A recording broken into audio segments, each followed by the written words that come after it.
इसका जवाब आप लोग बताने की कोशिश कीजिए कि वहां कौन खड़ा है, इस वाक्य में सर्वनाम का भेद क्या है। तो इसका भेद क्या है साथियों, कौन क्या है, कौन एक पुरुषवाचक सर्वनाम नहीं बल्कि एक प्रश्नवाचक सर्वनाम है, इसलिए आंसर आपको ऑप्शन नंबर बी होगा। उसके बाद देखिए, जो शब्द क्रिया की विशेषता बताते उनको क्या कहा जाता है, तो जो शब्द क्रिया की विशेषता बताते उनको क्रिया विशेषण कहा जाता है। अगला क्वेश्चन देखिए, मोहन बाजार की ओर गया, इस वाक्य में रेखांकित शब्द आपसे पूछा जा रहा है, यानी कि बाजार की ओर गया, ये आपको बताना है ये क्या है, क्रिया विशेषण है ये, है ना, ये क्रिया विशेषण है या विशेषण है या समुच्चय बोधक या सातों सर्वनाम है, ये आपको कुल मिला के बताना है। चलिए देखिए, बाजार की ओर गया तो ये क्या हो जाएगी साथियों, ये एक तरीके से यहां पर अगर बात करें या इसको यहां तक साथियों अगर हम लोग करें कि यहां से यहां तक ये क्या है, तो ये क्या है, ये क्रिया की साथियों विशेषता बता रहे हैं कि बाजार की ओर, तो मैं कहूंगा ये तो क्रिया विशेषण हो जाएगा, आंसर आपका ऑप्शन नंबर ए होगा। उसके बाद देखिए कि निम्नलिखित वाक्यों में से किस वाक्य में सर्वनाम का अशुद्ध प्रयोग किया गया है, तो किसकी बात चल रही है, देखिए वह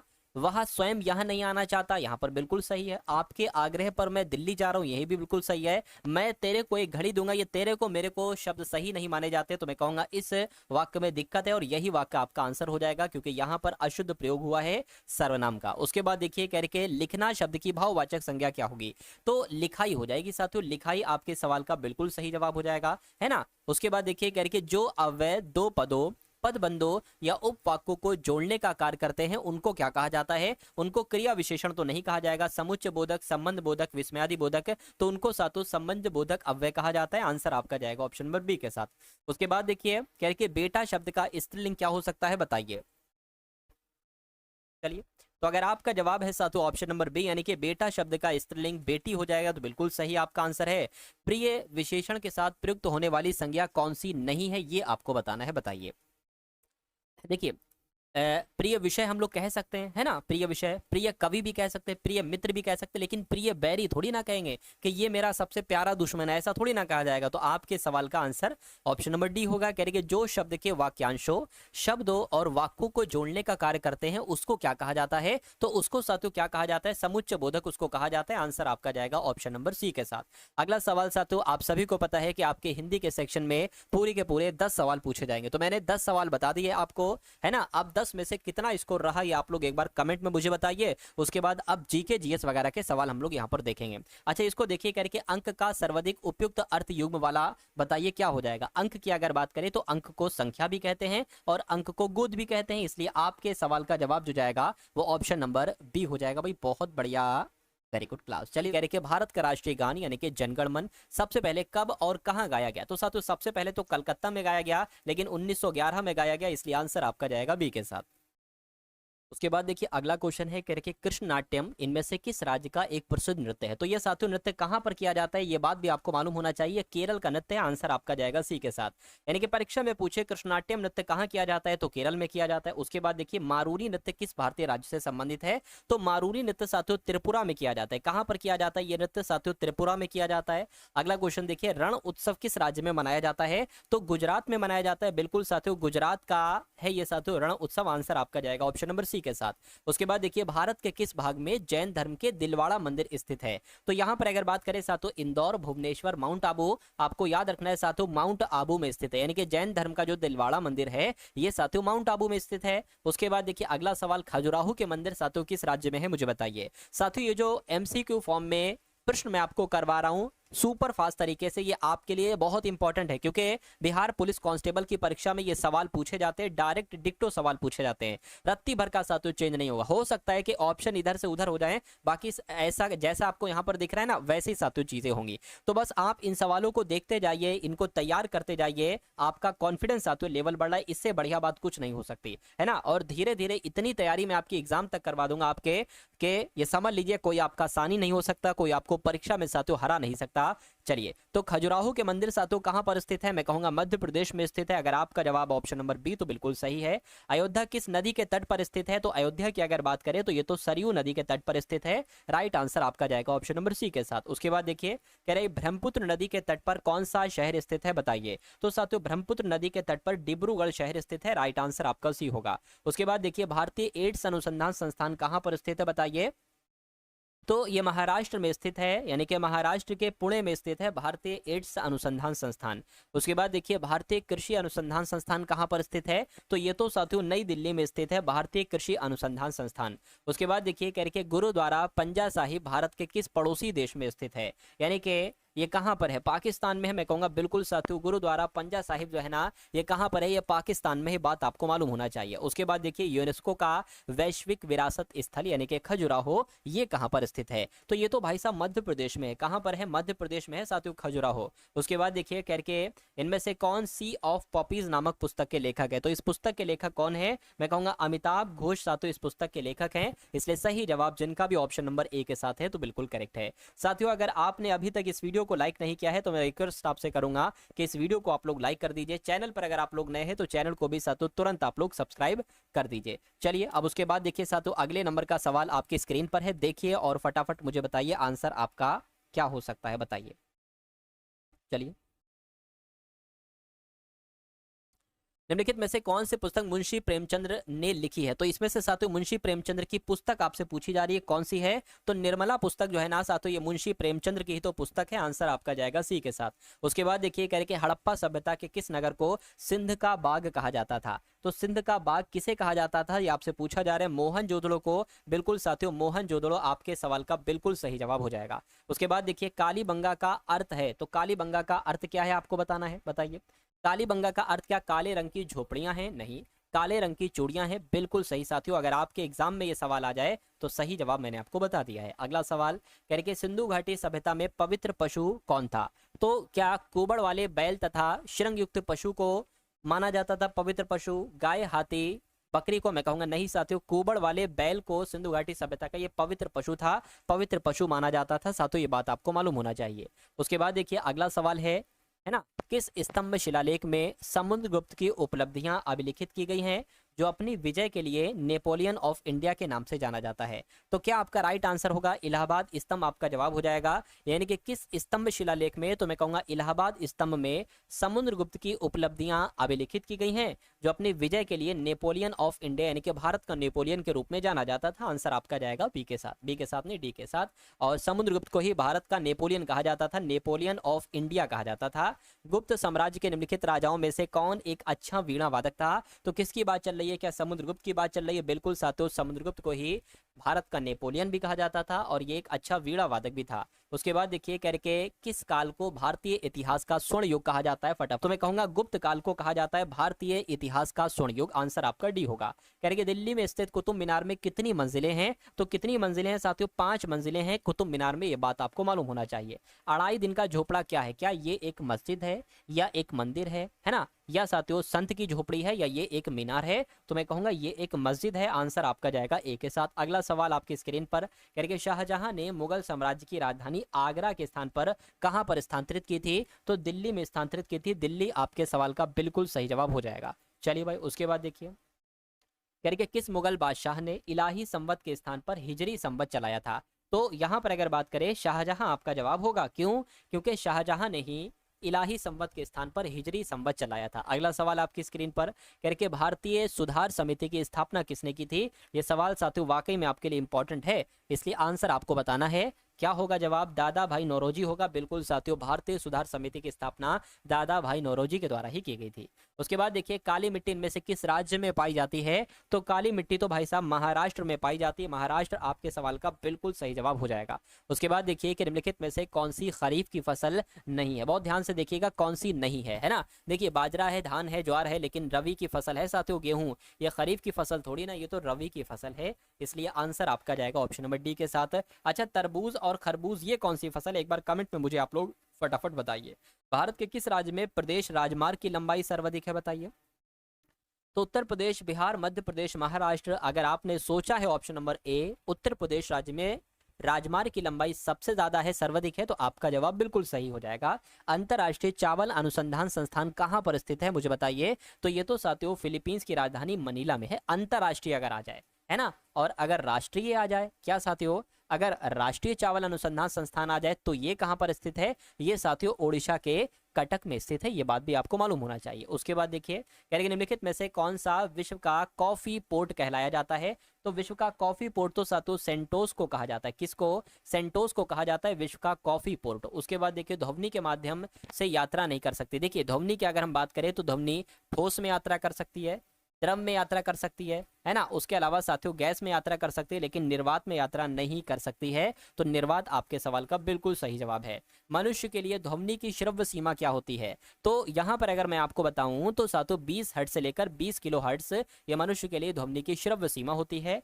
किसने विद्युत चुंबकत्व के विज्ञान की स्थापना एवं उसे नाम दिया? तो किसकी बात चल रही है साथियों? आंद्रे मैरी एम्पियर की बात चल रही है। इन्होंने ही विद्युत चुंबकत्व के विज्ञान की स्थापना की थी और उसको नाम दिया था। इसलिए सही जवाब आपका जो जाएगा वो किस ऑप्शन के साथ जाएगा? वो साथियों ऑप्शन नंबर डी के साथ जाएगा। अगला क्वेश्चन देखिए कि किस वैज्ञानिक ने सापेक्षता का सिद्धांत प्रतिपादित किया था? ये भी सवाल साथियों बहुत इंपॉर्टेंट है। तो अगर आपका जवाब अल्बर्ट आइंस्टीन है तो मैं कहूंगा आपका जवाब तो बिल्कुल सही है, यानी कि अल्बर्ट आइंस्टीन के द्वारा ही सापेक्षता का सिद्धांत प्रतिपादित किया गया था। राइट आंसर आपका ऑप्शन नंबर बी हो जाएगा, है ना।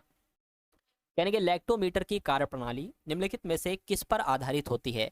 तो क्या मेंडल के सिद्धांत पर, आर्किमिडीज के सिद्धांत पर, न्यूटन के नियम पर या बॉयल के नियम पर? आपको याद रखना है लैक्टोमीटर की कार्यप्रणाली, है ना, लैक्टोमीटर की कार्यप्रणाली आर्किमिडीज के सिद्धांत पर आधारित होती है। कैपिलरी फीड फाउंटेन पेन का आविष्कार किसके द्वारा किया गया था? तो फाउंटेन पेन का आविष्कार साथों LE वाटरमैन के द्वारा किया गया था। आंसर आपका जाएगा सी के साथ।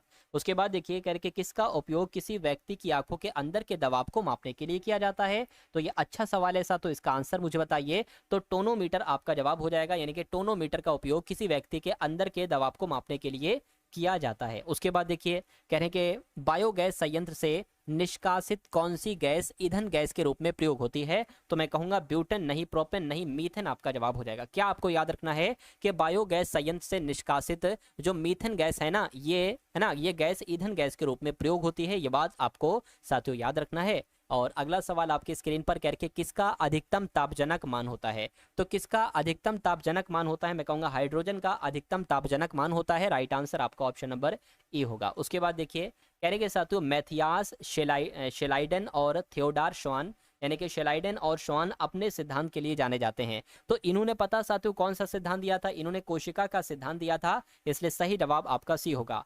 शेलाइडन और श्वान ये दो नाम आप लोग याद रखेंगे शॉर्ट में। इन दोनों लोगों ने साथियों कोशिका का सिद्धांत दिया था, इसलिए आंसर आपका जाएगा सी के साथ।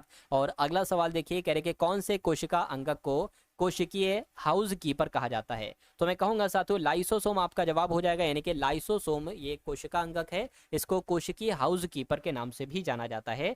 टमाटर में कौन सा विटामिन होता है साथियों बताइए? तो टमाटर में पता हल्का सा खट्टा लगता होगा साथियों, विटामिन सी हो जाएगा, है ना। उसके अलावा साथियों आंवले में भी विटामिन सी होता है, आंवले में भी विटामिन सी होता है। उसके अलावा साथियों संतरे में भी विटामिन सी होता है और नींबू में भी साथियों विटामिन सी होता है। उसके बाद देखिए कौन सा प्राथमिक पोषक तत्व है मुझे बताइए? तो सल्फर, कोबाल्ट, सोडियम या पोटेशियम? पोटेशियम आपका राइट आंसर हो जाएगा, क्योंकि पोटेशियम ये प्राथमिक पोषक तत्व कहलाया जाता है। अगला सवाल आपकी स्क्रीन पर कह रहे कि कौन सा पाचन तंत्र के स्वास्थ्य के लिए आवश्यक हमारे शरीर का अपचनीय भाग है?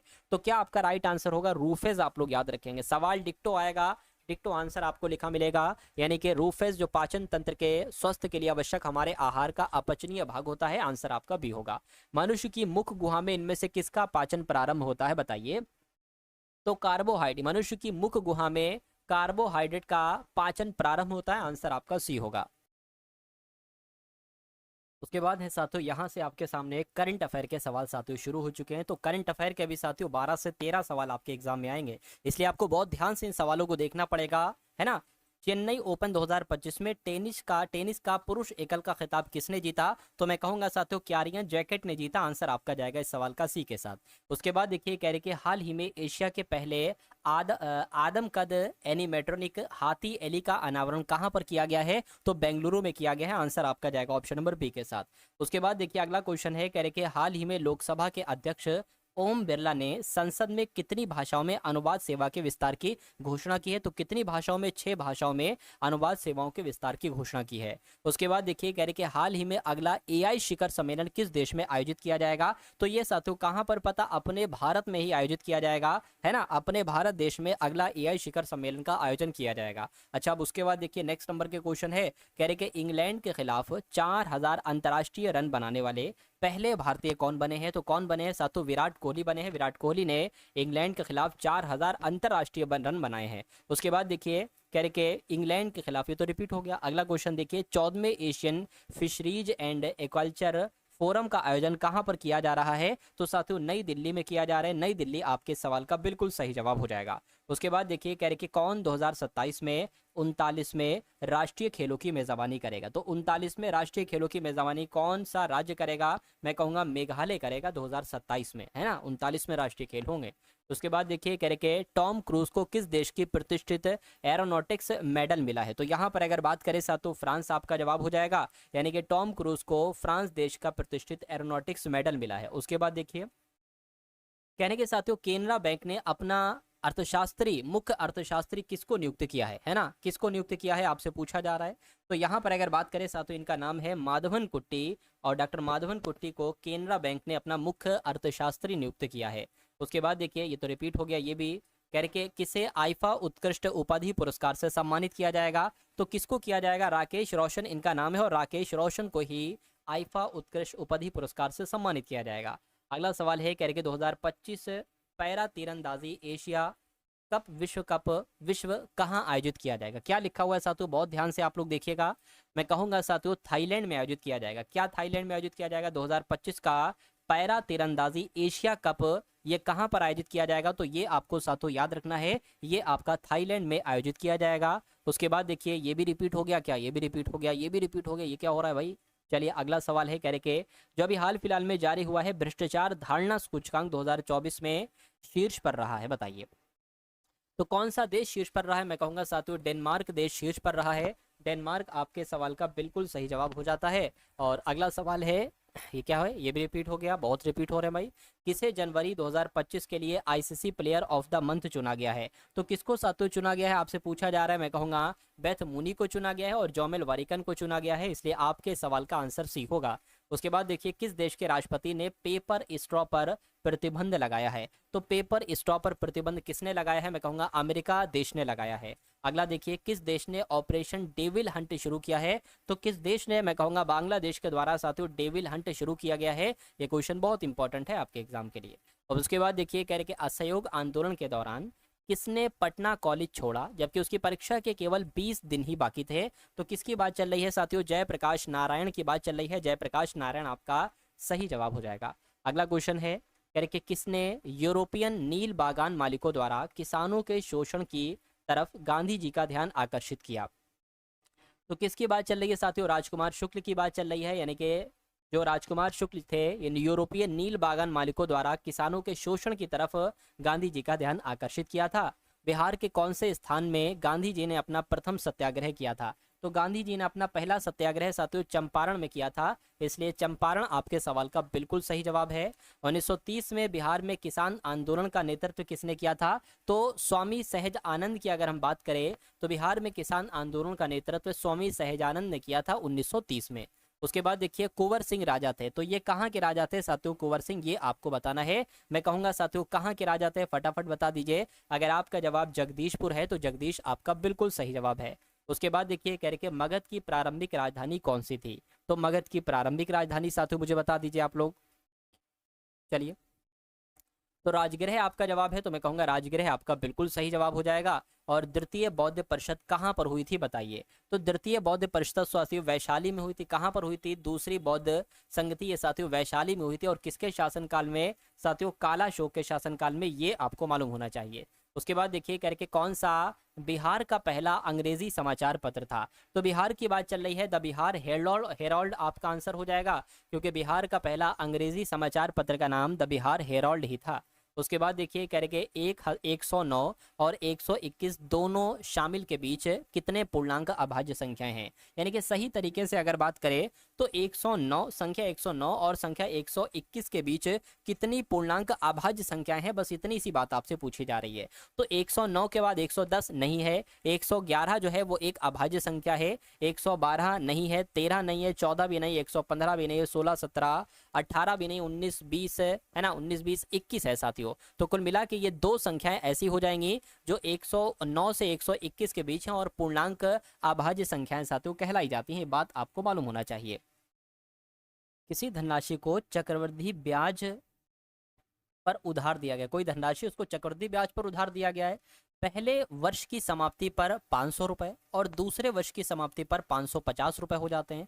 तो चक्रवृद्धि ब्याज की वार्षिक दर आपसे यहाँ पर साथियों पूछी जा रही है। अब यहाँ से हमें एक हिंट मिलता है। क्या हिंट मिलता है साथियों? देखिए 500 एक वर्ष में और फिर दूसरे वर्ष में कितना हो जाता है, 500 से 550 हो जाता है। यानी कि अगर हम बात करते हैं साथियों दर हमें कितनी प्राप्त होती है, पहले वर्ष की समाप्ति पर जो धनराशि थी वो 500 थी, दूसरे वर्ष की समाप्ति पर धनराशि 550 हो गई। यानी कि साथियों 550 से 500 हो गई, तो इसका डिफरेंस और इसको दर निकालना है ना साथियों, गुणा 100 आपको लगाना है और बटे में यहाँ पर 500 आपका आ जाएगा। तो दर आपकी साथियों कितनी निकलेगी, ऊपर 50 आ जाएगा, नीचे 500 आ जाएगा और गुणा में साथियों 100 आ जाएगा। इन दो जीरो से ये दो जीरो कटेंगे, इसको कट करके 10 आएगा। यानी कि दर बराबर साथियों कितनी निकल आ जाएगी, 10% निकल आ जाएगी। 10% आपके ऑप्शन नंबर ए में लिखा हुआ है। समझ में आया साथियों ये सवाल, है ना? अगर सवाल आएगा तो ऐसे ही आपको इस सवाल को सॉल्व करना होगा। अब उसके बाद देखिए अगला सवाल है, कह रहे कि 24 सेंटीमीटर लंबाई, 16 सेंटीमीटर चौड़ाई और 16 सेंटीमीटर ही क्या है साथियों ऊंचाई वाले घनाभ को पिघलाकर 8 सेंटीमीटर भुजा वाले कितने घन बनाए जा सकते हैं, ये आपसे पूछा जा रहा है। देखिए अब घनाभ की बात चल रही है, इस घनाभ की लंबाई इतनी है, चौड़ाई इतनी है, ऊंचाई इतनी है। तो अगर मैं आपसे ये पूछूं कि मुझे उस घनाभ का आयतन बताइए, क्या होगा? क्या उस घनाभ का आयतन बताइए साथियों, क्या होगा? क्योंकि पता ये आप कैसे लगा पाएंगे, आप ऐसे लगा पाएंगे घनाभ के आयतन में से घन का, ये घन की बात चल रही है ना साथियों, कितने घन निकलेंगे, तो घनाभ के आयतन को घन के आयतन से भाग देकर हमें पता चलेगा कि भैया कितने घन बनाए जा सकते हैं। तो घनाभ का आयतन क्या होता है पता, लंबाई, चौड़ाई और गुणा ऊंचाई। और घन का आयतन क्या होता है, अगर घन की भुजा हम ए माने तो घन का आयतन साथियों ए क्यूब हो जाएगा। इतनी बात क्लियर है। अब देखिए यहाँ पर लंबाई गुणा चौड़ाई वगैरह ऊंचाई करिए तो 24 गुणा 16 गुणा 16 बटे यहाँ पर अगर क्या है इसकी भुजा 8 बताई गई है तो ए क्यूब यानी कि 8 गुणा 8 गुणा 8 यहाँ पर हो जाएगा। ये बात साथियों क्लियर है। अब देखिए 8 से कट करोगे तो 8 3 24, 8 से कट करोगे 8 दूना 16, 8 से कट करोगे 2 दूना 8 दूना 16, 3 दूना 6, 6 दूना 12। यानी कि मैं कह सकता हूं कि 24 सेंटीमीटर लंबाई, 16 सेंटीमीटर चौड़ाई, 16 सेंटीमीटर ऊंचाई वाले घनाभ को अगर पिघलाकर 8 सेंटीमीटर भुजा वाले कितने घन बनाए जा सकते हैं, मैं कहूंगा 12 घन बनाए जा सकते हैं। इसलिए 12 आपके सवाल का बिल्कुल सही जवाब हो जाएगा। अच्छा लगा साथियों ये सवाल, और ऐसा ही सवाल आपके एग्जाम में पूछा जाएगा, इसलिए बहुत ध्यान से इन सभी सवालों को आपको देखना है। चलिए भाई अब उसके बाद देखिए अगला सवाल आपकी स्क्रीन पर है, क्या आपसे पूछा जा रहा है। देखिए कह रहे कि हीना 110 किलोमीटर प्रति घंटा की चाल से चलने वाली ट्रेन के द्वारा एक निश्चित दूरी तय करती है। मतलब हीना एक ट्रेन से जाती है, उस ट्रेन की चाल 110 किलोमीटर प्रति घंटा है, यानी कि और वह 50 किलोमीटर घंटा की चाल से चलने वाली कार द्वारा समान दूरी तय करके आरंभ बिंदु पर वापस आती है। यानी कि एक दूरी है यहाँ से लेकर यहाँ तक।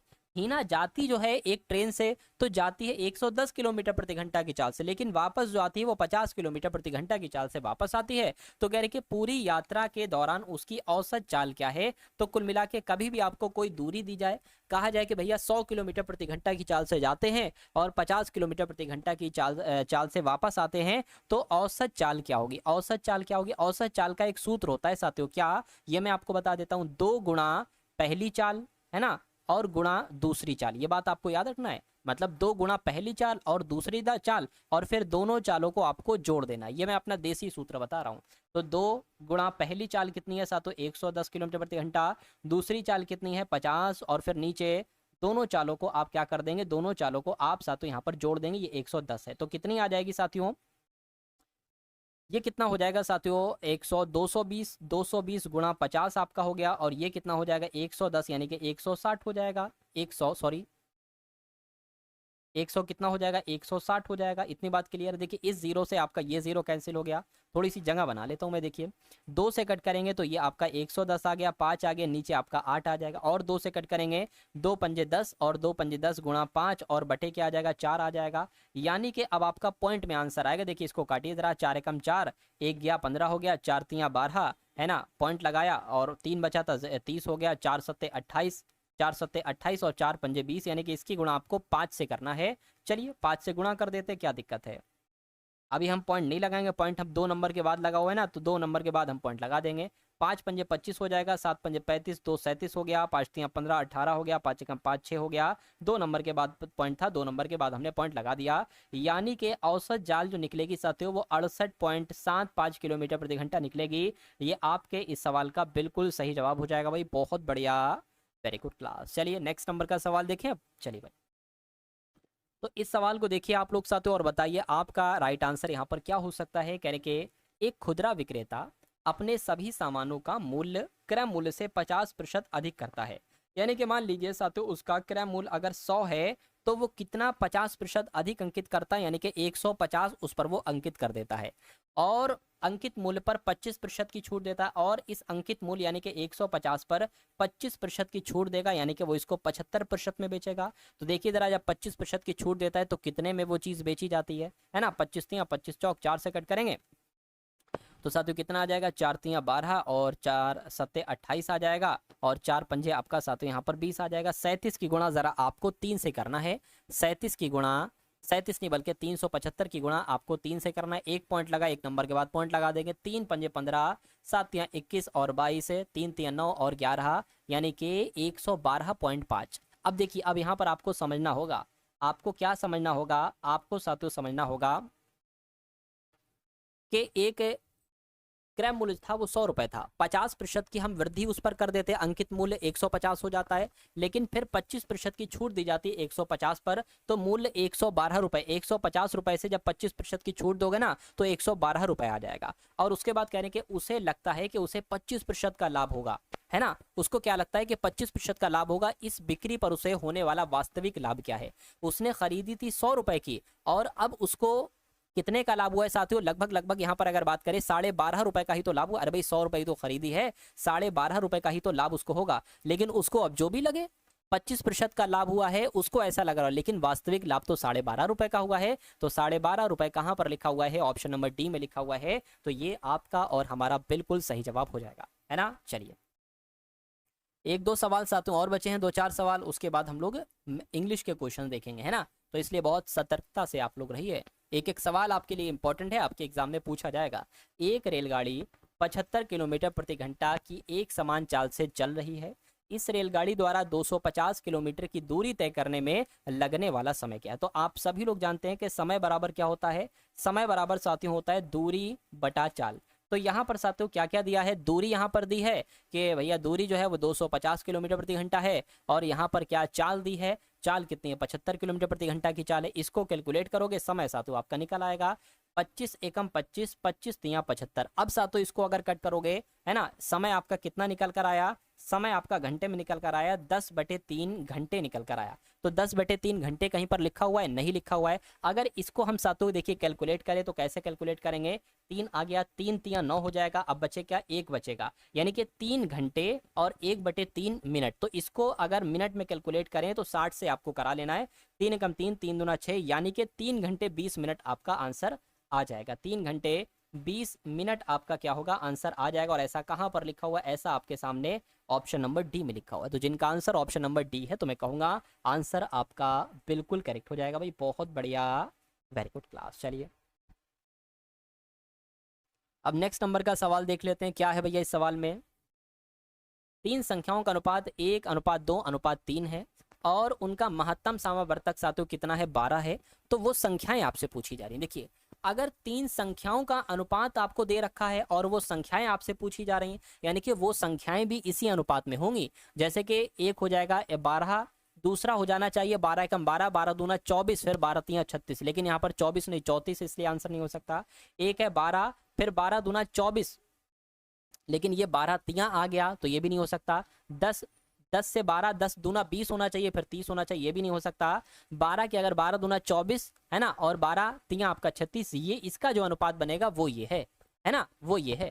जैसे कि अगर हम इसका अनुपात निकालें ना तो 12 एकम 12, 12 दूना 24 और 12 तियां 36, तो ये मिल रहा है। बाकी आप किसी का भी देख लो ऐसा अनुपात नहीं मिलेगा। इसकी अगर बात करें तो 12 एकम 12, 12 तियां 36, 12 चौक 48, ये मिल रहा है। तो कुल मिला के आपका जवाब जो जाएगा वो ऑप्शन नंबर डी हो जाएगा। ये शॉर्ट ट्रिक है साथियों। चलिए भाई उसके बाद देखिए अगले नंबर का सवाल आपकी स्क्रीन पर है, करके दो आदमी एक साथ एक निश्चित गंतव्य की ओर चलना शुरू करते हैं। ठीक है भैया, चलना शुरू करते हैं। उनमें से पहला आदमी 3 किलोमीटर प्रति घंटा की चाल से जाता है और दूसरा आदमी 3.25 किलोमीटर प्रति घंटा यानी कि 3.75 किलोमीटर प्रति घंटा की चाल से जाता है। दूसरा आदमी पहले आदमी से आधा घंटा पहले पहुंच जाता है। वो तो पहुंच जाएगा, क्यों? क्योंकि दूसरे आदमी की चाल भी तो ज्यादा है ना।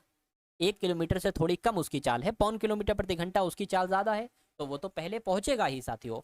तो गंतव्य स्थान की दूरी क्या है? देखिए, कभी भी अगर आपको ऐसे कहा जाए कि भैया 2 चालें दे दी जाएं और ये बता दिया जाए कि ये बंदा उस आदमी से इतने घंटे पहले पहुंच रहा है, इतने मिनट पहले पहुंच रहा है, तो दूरी बताइए। इसका भी एक सूत्र होता है। दूरी हम मान लेंगे साथियों डी। दूरी क्या मान लेंगे? डी। इसका एक सूत्र होता है साथियों, डी बटे, है ना, डी बटे पहली चाल, क्या? डी बटे चाल 1, ये मान लें, ठीक है। डी बटे चाल 1 माइनस डी बटे चाल 2 बराबर आपका साथियों क्या आ जाएगा? समय आ जाएगा। और समय कितना दे रखा है? समय आपका आधा घंटा दे रखा है, यानी कि 1/2 दे रखा है। अब देखिए, आपको डी का मान निकालना है। अब देखिए भाई साहब, यहाँ पर एक सेकेंड। तो डी बटे क्या हो जाएगी? पहली चाल कितनी है? 3, और माइनस डी बटे दूसरी चाल कितनी है साथियों? 3.75, और बराबर समय कितना दे रखा है? 1/2, यानी कि आधा घंटा दे रखा है। इसकी कैलकुलेशन इससे करोगे और इसकी कैलकुलेशन इससे करोगे तो ये कितना आ जाएगा साथियों? 3.75 डी माइनस 3 डी आ जाएगा, और बटे में क्या आ जाएगा साथियों? 3 गुणा इन दोनों की गुणा हो जाएगी, है ना। चलिए, और बराबर क्या आ जाएगा? 1/2 आ जाएगा। अब 3.75 डी में से 3 डी जाएगा तो कितना बचेगा साथियों? 0.75 डी बचेगा, है ना। और बराबर आपका 1/2 है। अब इसकी कैलकुलेशन इससे आप कर लोगे ना साथियों, है ना। ये पूरा उठ के साथियों यहाँ पर आ जाएगा 3 गुणा 3.75। अब इसको आपको क्या कर लेना है? कैलकुलेट करना है, बस आपका आंसर आ जाएगा। चलिए भाई, तो 2 से तो ये कट होगा नहीं। एक काम साथियों आप ये कर सकते हो, थोड़ी सी जगह हमें चाहिए। अब डी आपको निकालना है ना, 1/2 आ गया यहाँ पर, और 3 गुणा 3.75 आ गया। अब देखिए, ये 0.75 नीचे आ जाएगा, 0.75 यानी कि 75 नीचे आ जाएगा। अब देखिए, यहाँ पर भी 2 नंबर के बाद पॉइंट है इससे, और यहाँ पर भी 2 नंबर के बाद पॉइंट है इससे, ये आपका कैंसिल हो जाएगा। इतनी बात क्लियर हो गई, है ना। इतनी बात आपकी क्लियर हो गई साथियों, तो बहुत अच्छी बात है। चलिए, अब इसको जरा कैलकुलेट करवाइए, है ना।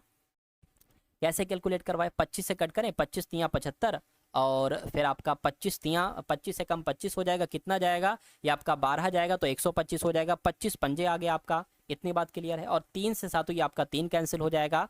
अब आपके सामने क्या आ गया? डी बराबर ये 15 आ गया है, और बटे में क्या आ गया? 2 आ गया है। यानी कि यहाँ पर तो सातों इसको कैंसिल करोगे तो 7.5 आ जाएगा। यानी कि दूरी कितनी होगी? 7.5 किलोमीटर की दूरी होगी। और 7.5 किलोमीटर कहाँ पर लिखा हुआ है? ऑप्शन नंबर डी में लिखा हुआ है। यानी कि 15 के आधे कितने होते हैं साथियों?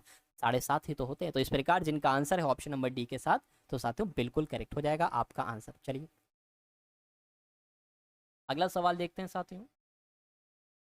इस सवाल को देखिए और बताइए साथियों, राइट आंसर आपका क्या होगा। कह रहे कि वह छोटी से छोटी संख्या बताइए जिसे 1300 में जोड़ने पर प्राप्त संख्या पूर्ण वर्ग हो जाए। यानी कि 1300 में अगर हम 69 जोड़ देते हैं तो हो जाता है 1369। तो कि ये क्या किसी संख्या का स्क्वायर है? अगर हाँ, क्या 1300 में अगर हम 63 जोड़ दें तो 1363 किसी संख्या का स्क्वायर है, या 1336 है, या 1396 है? क्या होगा साथियों इस सवाल का बिल्कुल सही जवाब? आप लोग मुझे बता दीजिए। चलिए भाई, तो यहाँ पर साथियों अगर बात करते हैं, जो आपका 1369 है ना साथियों, ये 37 का स्क्वायर है। किसका है? 37 गुणा 37 का स्क्वायर है। तो एक बार 37 गुणा 37 हम करके देख लेते हैं। 7 7 49 हो जाएगा, 7 3 21, और आपका 25 हो जाएगा। 7 3 आपका 21 हो गया, 3 3 9, 10 11 आ गया, 9 आ गया, 6 आ गया, 3 आ गया, बिल्कुल 1369 हो जाएगा। यानी कि आंसर आपका जाएगा ऑप्शन नंबर ए के साथ। अब साथियों यहाँ से इंग्लिश के क्वेश्चंस हम लोग कुछ देख लेते हैं। तो क्या कहा जा रहा है साथियों? आपसे कहा जा रहा है कि select the most appropriate synonym of the given word. यानी कि आपको यहाँ पर एक वर्ड दे रखा है वेंचर। वेंचर का आपको सिनोनिम बताना है साथियों, क्या हो सकता है। तो सबसे पहले तो आपको ये मालूम होना चाहिए कि वेंचर का मतलब क्या होता है। वेंचर का मतलब होता है साथियों जोखिम उठाना। क्या वेंचर का मतलब क्या होता है साथियों? वेंचर का मतलब होता है जोखिम उठाना। तो इनमें से कौन से वर्ड का मतलब होता है जोखिम उठाना या कुछ करना? देखिए, अगर प्रोटेक्ट की हम बात करते हैं तो प्रोटेक्ट का मतलब होता है साथियों रक्षा करना। तो ये तो इसका सिनोनिम साथियों लग नहीं रहा है ना। उसके अलावा साथियों नेग्लेक्ट करना किसी चीज को। उसके अलावा साथियों अगर अटेम्प्ट की अगर बात करते हैं साथियों, कोशिश करना किसी चीज को करने की कोशिश करना, ठीक है। गार्ड मतलब क्या होता है साथियों? गार्ड भी कहते हैं साथियों रक्षा करने वालों को, यानी कि रक्षक को। तो कौन सा लग रहा है साथियों? मैं तो यही कहूंगा कि जोखिम उठाना या कोई काम करना लगभग लगभग थोड़ा सा सेम मीनिंग दे रहे हैं, यानी कि वेंचर का सिनोनिम जो होगा वो अटेम्प्ट हो जाएगा। अब उसके बाद देखिए अगला क्वेश्चन है, यानी कि most appropriate antonym of the given word, यानी कि अब आपको बोल्ड का साथियों बताना है क्या? अब आपको बोल्ड का साथियों एंटोनिम्स बताना है। तो सबसे पहले तो बोल्ड की अगर बात करें, कहते हैं किसको कहा जाता है बोल्ड? बहादुर। जो बंदा बहादुर होता है, जो बंदा साहसी होता है, उसको साथियों बोल्ड कहा जाता है ना। अब इसका एंटोनिम क्या हो जाएगा? यहाँ पर एक वर्ड लिखा हुआ है साथियों, टिमिड। टिमिड का मतलब क्या होता है साथियों? डरपोक, है ना। टिमिड का मतलब क्या होता है साथियों? डरपोक होता है। टायर्ड की अगर बात करें, टायर्ड का मतलब क्या होता है साथियों? थका हुआ होता है। क्या होता है साथियों? थका होता है। सॉफ्ट की अगर बात करें, कोई चीज़ सॉफ्ट है यानी कि कोई चीज़ मुलायम है। हर्ष की अगर बात करें तो हर्ष कहते हैं साथियों कठोर को, है ना, कठोर होता है। तो कुल मिला के बहादुर का एंटोनिम्स क्या हो जाएगा? डरपोक हो जाएगा, यानी कि बोल्ड का एंटोनिम क्या हो जाएगा? टिमिड हो जाएगा। आंसर आपका जाएगा ऑप्शन नंबर ए के साथ। अगला क्वेश्चन आपकी स्क्रीन पर है, देखिए इस क्वेश्चन को और बताइए राइट आंसर क्या होगा। कहा जा रहा है कि select the most appropriate antonym of the given word, यानी कि हिंड्रेंस की अगर हम बात करें तो हिंड्रेंस का आपको एंटोनिम्स बताना है। तो हिंड्रेंस का मतलब क्या होता है पता साथियों? कि रास्ते में बाधक आ गया, बाधा बन रहा है, ये तो हिंड्रेंस हो रहा है मेरे लिए, बाधक बन रहा है साथियों, बाधा आ रही है। तो इसका उल्टा क्या हो सकता है? एडवांटेज। एडवांटेज का साथियों इसका उल्टा हो सकता है ना, कि या एडवांटेज मतलब क्या हो जाएगा साथियों? यहाँ पर लाभ हो जाएगा। उसके अलावा अगर बात करें डिटरेंट की, अगर बात करें डिटरेंट का मतलब पता क्या होता है साथियों? देखिए एक होता है उत्साहित करने वाला और एक होता है हतोत्साहित करने वाला। तो हतोत्साहित करने वाले को कहते हैं क्या? हतोत्साहित करने वाले को क्या कहा जाता है साथियों? डिटरेंट कहा जाता है। बैरियर की जब हम बात करते हैं, बैरियर का मतलब होता है साथियों अवरोध। तो ये तो इसका सिनोनिम हो जाएगा। हैंडीकैप की अगर बात करें तो साथियों हैंडीकैप कोई विकलांगता, अपंगता होती है। तो कुल मिला के मैं कहूंगा कि बाधा का अगर विलोम बताना है तो भाई ये मेरे लिए बाधक है, ये मेरे लिए बाधा बना रहा है, ये मेरे लिए मुझे लाभ दे रहा है, तो यही इसका क्या हो जाएगा? एंटोनिम हो जाएगा। आंसर आपका ऑप्शन नंबर ए के साथ चला जाएगा। उसके बाद देखिए अगला क्वेश्चन आपकी स्क्रीन पर है, देखिए और बताइए सही जवाब क्या होगा। कहने कि a fine state of affair, ये क्या है? ये एक ईडियम है, एक मुहावरा है। इसका मतलब आपको बताना है साथियों क्या होता है। देखिए a fine state of affair, punishable case नहीं, प्लेसेंट सिचुएशन नहीं, अनकैनी सिचुएशन नहीं, अनप्लेसेंट सिचुएशन बिल्कुल सही साथियों। फाइन स्टेट ऑफ अफेयर को कहते हैं एक अनप्लेसेंट सिचुएशन, है ना, यानी कि विषम परिस्थिति इसको कहा जाता है। अगला क्वेश्चन देखिए, select the incorrectly spelled word, यानी कि इसमें से कौन सा वर्ड आपको गलत लग रहा है, ये आपको कुल मिला के यहाँ पर बताना है साथियों, बताइए। चलिए देखिए ये लिखा हुआ है फ्रॉडस्टर। फ्रॉडस्टर की अगर हम मैं स्पेलिंग की बात करूं तो FRAU, क्या? FRAUDSTER होता है। और इसका मतलब पता क्या होता है? जो धोखाधड़ी बंदा करता है ना, कहते नहीं ये तो बहुत बड़ा फ्रॉड है। तो कुल मिला के साथियों जो धोखाधड़ी करने वाला बंदा होता है, धोखा करने वाले व्यक्तियों को क्या कहा जाता है साथियों? फ्रॉडस्टर है। ये तो फ्रॉडिया है। कुछ लोग बड़े बुजुर्ग कहते हैं ना ये तो फ्रॉडिया है, यानी कि ये तो फ्रॉडस्टर है। चलिए फ्रॉडस्टर है।